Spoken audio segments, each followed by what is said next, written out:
Well, an extension to getting to know your people is what I'd like to talk about in this module, which is getting along versus performing alone.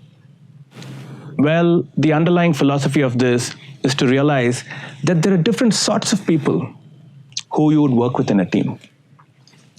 And there was the sense at some point that, everybody in a team has to get along with everybody else and everybody has to work together and be one fun and happy team, and only then they'll be a great team. No, I don't think that's true at all. Well, you could work together, have fun, and enjoy each other's company and be happy as a group and be a great team. That's one approach, but it's important for you as a leader of a great team to realize that that's just one possible approach. There are several other approaches.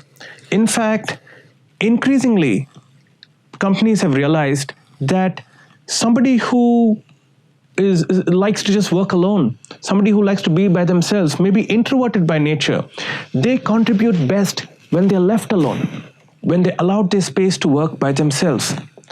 And if you push this person to come out and say you have to meet people, you have to talk to the team members, what it does is it puts them in a place where they're not in their most resourceful state. They're most resourceful being by themselves. So if you understood your team members well, like what I explained in the previous module,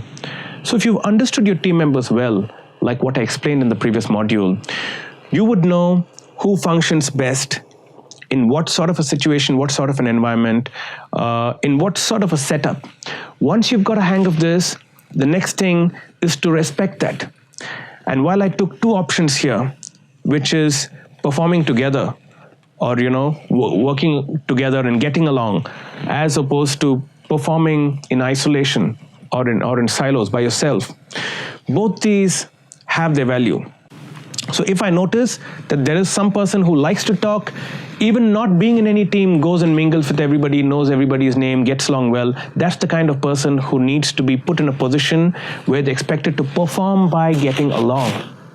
On the other hand, if there's a person who likes to perform alone and work alone, and that's when they're at their best, that person should be put in a sort of a role where interaction is at its minimum.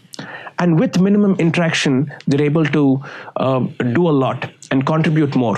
In fact, at some point, a lot of companies in the IT space, they came up with a role called architect, which is an individual contributor role, where you don't have to be in the pressure of being in a team, where you don't have to be in the pressure of getting along well with each other and have great interpersonal skills, and still be able to contribute well, do your job in your own capacity as a very strong individual contributor. I also encourage you to look at some of the other qualities that you have. Now, I want to just bring this out here. If one of the qualities that you have described in terms of what makes a great team, and if you said a great team is a team which gets along well with each other, then it's pretty clear that you have to only be taking people who get along well with each other.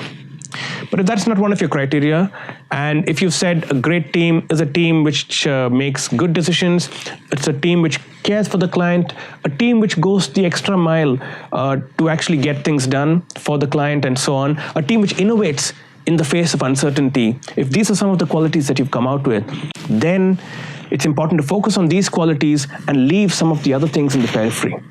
It's important to keep your focus on the very qualities that you decided and not change that standard. You can't say, these are my 5 elements of greatness, these are the other 5 qualities of a brilliant team. But now that the person's working with me, I think I also want him to respect others. Is respect part of your list? If it's not, I think you should focus on what's on your list. And allow people to do that in their own style, with their own level of freedom and space. And I think that's what will take your team to greatness. It's something like this. There are some companies which have certain philosophies. Say one popular philosophy is customer first. And there are companies which say, as long as you put the customer first, you can do it in your own style. I don't care. You can do it in your own way, do it in a way that suits you, that works for you, as long as you're putting the customer first and the customer's happy. Just like that, you have the 5 elements of greatness and other 5 qualities which make for a great team. I think as long as that's working, you should allow people to work in their own style.